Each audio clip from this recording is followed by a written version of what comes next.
Bonjour, bienvenue sur apprendre-en-ligne.com, la plateforme de soutien à l'éducation nationale. Nous sommes ici en ce moment pour vous présenter quelques astuces pour réussir l'activité de rephrasing au bac. Donc ça concerne les élèves en terminale ou les candidats au baccalauréat.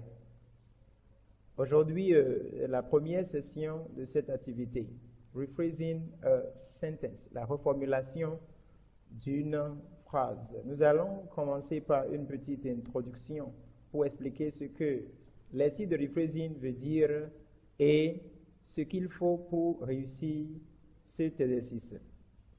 Rephrasing en anglais est défini comme suit. Rephrasing a sentence means rewriting or reformulating it by keeping its initial meaning. Ça veut dire reformuler la phrase sans changer son sens. And this activity is usually included in an English test and back paper. C'est un exercice qui vient souvent lors des examens et aussi des devoirs d'école. But most of the learners or candidates do not succeed in rephrasing the given sentences correctly. So to do well in rephrasing activities, students should have good vocabulary background and master most of the grammatical structures, namely time or tenses, expressions, and gerund expressions, passive voice and reported speech, conjunctions, language functions, if clauses and time clauses, inversion of subject and verb, expressing a wish, comparative and superlative forms of adjective. Ce que je viens de dire en résumé cette introduction, c'est que la majorité des élèves ne réussissent pas. Ils trouvent des difficultés à bien faire cet exercice. Mais le secret pour réussir cet exercice, c'est la maîtrise des structures grammaticales et aussi un bon bagage en vocabulaire. Parce que le rephrasing couvre tous ces aspects qu'on vient de noter. Il y a time and tense expressions and gerund expressions, passive voice, reported speech, conjunctions, language functions, if clauses, inversion of subject and verb, and so on, ainsi de suite. Donc nous allons commencer par un petit exercice pour vous expliquer comment ça se passe. Et nous allons pour cette première section aborder l'aspect de rephrasing contenant des expressions de temps ou des expressions de gérondif, comme vous le voyez. Activity number 1, rephrasing sentences using time or tense expressions and gerund expressions. Et voilà la consigne. Rephrase the following sentences by using the prompt given. Don't change their meaning. Ici, j'ai mis prompt given en gras. Prompt given veut dire la partie initiale là où il faut commencer le rephrasing. Après la phrase qu'on donne, voici numéro 1 par exemple. I haven't met such a peaceful man before. Et voici ce qu'on appelle prompt given. Prompt given, c'est-à-dire vous devez commencer la nouvelle phrase par l'expression qu'on a donnée au début. Vous allez constater que cette expression « it is the first time », c'est une expression de temps. Et pour le numéro 2, il y a aussi « it is » qui est le prompt given. Pour le numéro 2, il y a deux parties. Il y a the relief organization sent, c'est un autre prompt given. Donc il y a deux phrases à écrire. La même phrase initiale donnée ici, que vous allez reformuler de deux manières différentes. Ici pour la phrase numéro 3, when the war started, many citizens left the country. Il y a deux prompts given. No sooner et hardly. No sooner qui veut dire, hardly d'abord qui veut dire à peine que, et no sooner qui veut dire aussitôt que. Pour le numéro 4, vous avez un prompt given, I can't help. Ça, c'est une expression qui entraîne le gérondif. Et pour le numéro 5, on a we are looking forward to. Donc, c'est un prompt given Le gérondif aussi. Donc ensemble, nous allons faire ça. La première phrase. I haven't met such a peaceful man before. Et on vous demande de reformuler cette phrase en commençant par It is the first time, qui veut dire c'est la première fois. Et l'expression It is the first time, ça entraîne le present perfect. Donc nous allons reformuler la phrase ainsi. Comme vous pouvez le voir au niveau de la réponse, It is the first time I have met such a peaceful man.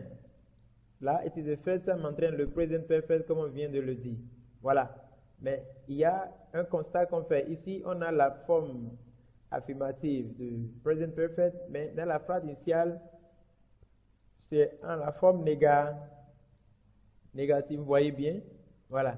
I haven't met such a peaceful man before. Je n'ai jamais rencontré un homme si paisible, un homme de paix avant. D'accord? Je n'ai jamais rencontré avant. Maintenant, ici, c'est la première fois. Je n'avais jamais rencontré, ou je n'ai jamais rencontré. Donc, c'est la première fois que je rencontre un homme si paisible. Voilà. Donc, je n'avais pas avant. Donc, c'est la première fois que je rencontre. L'expression, c'est la première fois, it is the first time, nous oblige à mettre ça à la forme affirmative ici.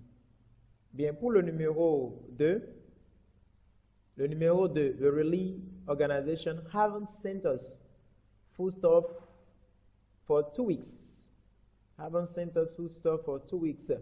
Les organisations d'aide humanitaire ne nous ont pas envoyé des denrées alimentaires pour 2 semaines. Donc, on commence par it is. On vous demande de commencer par it is, qui est le point given. Ici, vous avez vu for plus for 2 weeks, for et une durée. Donc ici, l'expression for 2 weeks, ça équivaut à it is 2 weeks since. Voilà. It is 2 weeks since. Donc c'est l'équivalent de for 2 weeks que nous avons là. Donc dès que vous voyez it is et qu'il y a une durée for là, il faut savoir que it is doit être suivi de la durée 2 weeks et plus since. Maintenant, ici, vous avez le present perfect ici, forme négative, d'accord? Mais avec l'expression it is plus durée, plus since, il y a le sujet et le simple past. Donc, it is 2 weeks since, ça entraîne, it is 2 weeks since entraîne le simple past, c'est pour cela qu'on a mis sent. Parce qu'en haut, le verbe conjugué, c'est le verbe sent ici, ok? Donc voilà pourquoi nous avons le simple past. It is 2 weeks since. Ça donne le simple past, forme affirmative ici. Ils ne nous ont pas amené, les organisations d'aide humanitaire ne nous ont pas envoyé des denrées alimentaires pour 2 semaines. Donc il y a 2 semaines, c'est-à-dire il y a 2 semaines qui nous ont envoyé ça. Donc c'est pour ça qu'on a mis ça à la forme affirmative là. D'accord? Et le simple past se traduit en français par le passé composé. Donc la deuxième partie, on a commencé par the Relief Organization sent. Voilà. Le sujet suivi de verbe au simple past. Si vous avez le sujet suivi de verbe au simple past et que dans la phrase initiale on a for plus durée, donc il faut savoir que ce qui va venir à la fin pour remplacer for 2 weeks là, c'est 2 weeks ago. C'est ce qu'on a montré ici. Excusez-moi, on repart un peu devant. En gros, je veux dire. Voilà, the Relief Organization sent us food stuff 2 weeks ago. Donc si on commence par le sujet et le verbe aussi passe, il faut savoir que le for 2 weeks doit devenir 2 weeks ago. Ça va durer plus ago parce que ago entraîne le simple past qui est sent là. Voilà. Pour la troisième phrase, le numéro 3, la phrase numéro 3. When the war started, many citizens left the country. Il y a 2 actions. Il y a la première action, when the war started, Et la deuxième action, many citizens left the country. Maintenant, on vous dit de reformuler en commençant par no sooner. Ici, nous avons when dans la phrase initiale qui indique un temps et no sooner qui vient, no sooner qui veut dire aussitôt que, qui indique un temps aussi. Donc, no sooner remplace déjà when. Donc, ça prend déjà la place de when. Et no sooner est suivi de la première action. Mais cette fois-ci, avec no sooner, on a le past perfect avec inversion. Si on dit inversion, c'est comme si vous mettez le past perfect là à la forme interrogative sans point d'interrogation. Vous voyez ça? Ici, on a mis no sooner had the war started. Donc, avec no sooner, le verbe qui est au simple past started devient le past perfect had started. Mais on fait une inversion ici, c'est-à-dire le had vient d'abord, le sujet, had est là, le sujet, the war vient, et le participe passé. Maintenant, pour introduire la deuxième action, il y a un mot qui suit toujours no sooner. Le mot qui suit no sooner, c'est done. No sooner, done. Et on fait accompagner de la deuxième action sans changer le temps du verbe. Ici, on a left en haut. Et là, on a maintenu encore le left. D'accord? Donc, voilà. Maintenant, pour la deuxième partie, on a hardly. Hardly fonctionne un peu comme no sooner. Mais la différence est que la deuxième action avec hardly est introduite par when.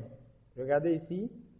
Hardly, d'accord? Had the war started. C'est la même chose que no sooner là. Past perfect, inversion. Mais la deuxième action, d'accord? Avec no sooner, on a done. Mais avec hardly, c'est when qui introduit la deuxième action, d'accord? When many citizens left, qui est toujours au simple past. Donc, passons maintenant au numéro 4. I must promote peace and justice in my country. Et là, le pronom given, c'est I can't help. I can't help, je ne peux m'empêcher de. L'expression je ne peux m'empêcher de, can't help, ça remplace déjà must. Ça exprime déjà une obligation. Vous voyez qu'on s'impose. Donc là, l'expression can't help, c'est une expression qui entraîne le gérondif. Voilà. Après must, on a promote qui est base verb, impuissant tout, mais après can't help, on doit avoir le gérondif. Donc, c'est ça qui est montré là. C'est ça qu'on nous montre ici. I can't help promoting. Voilà le gérondif. Verbe plus ing. I can't help promoting. Donc, le base verb qui est ici devient gérondif là, avec I can't help. Et on fait accompagner de la suite de la phrase. Maintenant, le numéro 5. We are impatient to carry out the campaign on tolerance. Le pronom given, c'est we are looking forward to. Voilà. L'expression we are looking forward to, ça équivaut à we are impatient to. C'est-à-dire, nous attendons avec impatience. Donc, we are impatient to ne doit plus revenir dans la phrase reformulée parce que are looking forward to a déjà pris son sens. Et maintenant, l'expression are looking forward to est suivie de gérondif aussi, c'est ça? Voilà la réponse. We are looking forward to carrying, ok? Carrying out the campaign on tolerance. Ici, c'est le verbe carry. Voilà. Maintenant, avec looking forward to, ça devient gérondif maintenant. Carrying, ok? Voilà. Donc, nous avons fini avec l'activité. Maintenant, il faut prendre quelques notes pour expliquer comment nous sommes parvenus là. Voilà, notes. When, no sooner, aussitôt que, or hardly, à peine, is at the beginning of a sentence, we use the past perfect and inverts the subject and the verb. Example, sentence number 3, rephrased. C'est pour dire que lorsque no sooner ou bien hardly sont en début de phrase, on emploie le past perfect et on fait inversion du verbe de sujet tel qu'on a expliqué au numéro 3. Donc, no sooner plus past perfect, inversion. Donc, had plus sujet plus past, le participe passé du verbe. Le deuxième point de la note, no sooner introduces the first action and it's followed by done, which introduces the second action. Donc, no sooner suivi, introduit plutôt la première action, telle qu'on avait expliqué, et c'est suivi de done qui introduit la deuxième action. La même chose pour hardly ou bien not long. Not long, c'est aussi synonyme de hardly. Ça introduit aussi la première action, d'accord, et est suivi cette fois-ci de when, qui introduit la deuxième action. Donc, on dit no sooner than, et hardly ou bien not longer when. Nous allons à présent présenter un tableau qui montre les expressions de temps et les temps que ces expressions entraînent et aussi les expressions de gérondif. Voici le tableau. Ici, il y a time or tense expressions. Voilà les expressions de temps. Et là, les temps que les expressions entraînent. Nous avons au niveau de la première ligne, it is the first time or second time. This is the first time or second time. C'est la première fois ou c'est la deuxième fois. Ces expressions, lorsque ces expressions sont données comme prompt given pour une reformulation de phrase, donc vous devez utiliser le present perfect, dont la formation est has or have plus participe passé. Deuxième ligne, it is plus duration plus since. It is 3 months since, for example. It is time, or it is high time, it is almost time plus subjects. Il est temps, il est grand temps, il est presque temps, plus sujet. How long ago, il y a combien de temps? Toutes ces expressions données comme prompt given pour une reformulation, un rephrasing, je veux dire, entraînent le simple past. Troisième ligne. It was the first or second time. It was plus duration plus since. For example, it was 3 months since. Toutes ces expressions comme prompt given entraînent le past perfect, dont la formation est had plus participe passé. Nous passons maintenant à la ligne suivante. No sooner than, hardly when, or not long when. Aussitôt que, à peine que. Là, voilà comment ça se forme. No sooner est suivi de past perfect tel qu'on l'avait dit, mais ici avec inversion du verbe sujet. Donc il y a had d'abord plus le sujet et le participe passé. Suivi maintenant de la deuxième action qui est introduite par done, plus sujet plus le simple passe. La même chose se passe au niveau de hardly. Ici, il y en a hardly ou bien not long, suivi de past perfect avec inversion, had sujet et participe passé, plus suivi de when qui introduit la deuxième action, sujet qui est au simple past. Maintenant, la dernière ligne par rapport aux expressions de temps, nous avons it is time, plus no subject, or plus four plus objects. It is high or almost or nearly time, plus no subject, plus or plus objects. Ici, it is, il n'y a pas de sujet. Aucun sujet ne vient après it is. Ou bien, après it is, nous avons for plus complément, donc ça entraîne l'infinitif. Ici aussi, it is high time, it is almost time, it is nearly time, plus aucun sujet, ou bien plus for, plus complément, ça donne l'infinitif. Passons maintenant aux expressions de gérondif. Voilà les expressions de gérondif, c'est-à-dire les expressions qui entraînent le gérondif. Nous avons I can't or I couldn't help, je ne peux m'empêcher de. I can't stand, je ne peux supporter. It's no use, ce n'est pas la peine de. It is worth, ça vaut la peine de. I feel like, j'ai envie de. I am looking forward to, je suis impatient de. I am busy, je suis occupé à. I object to, je m'oppose à. Do you mind or would you mind? Cela te gênerait-il? Toutes ces expressions sont suivies de gérondif qui est formé comme suit. Base verb, ça veut dire infinitif sans tout plus ing.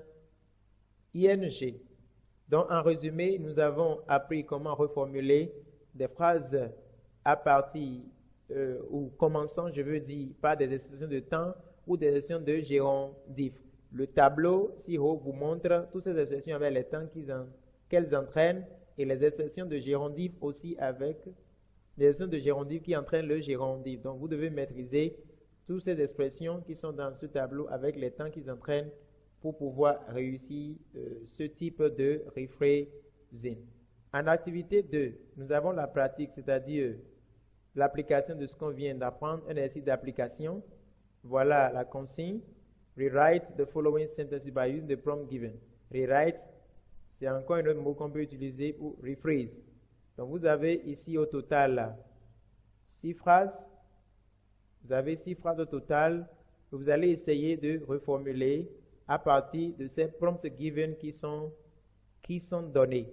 Et dans la prochaine vidéo, nous allons essayer de corriger cet exercice avant de passer à la deuxième partie du rephrasing qui portera sur le rephrasing avec le passive voice et le reported speech. Merci d'avoir suivi et nous voudrions que vous fassiez ces exercices pour mieux vous retrouver. Merci pour l'écoute et bonne révision à vous.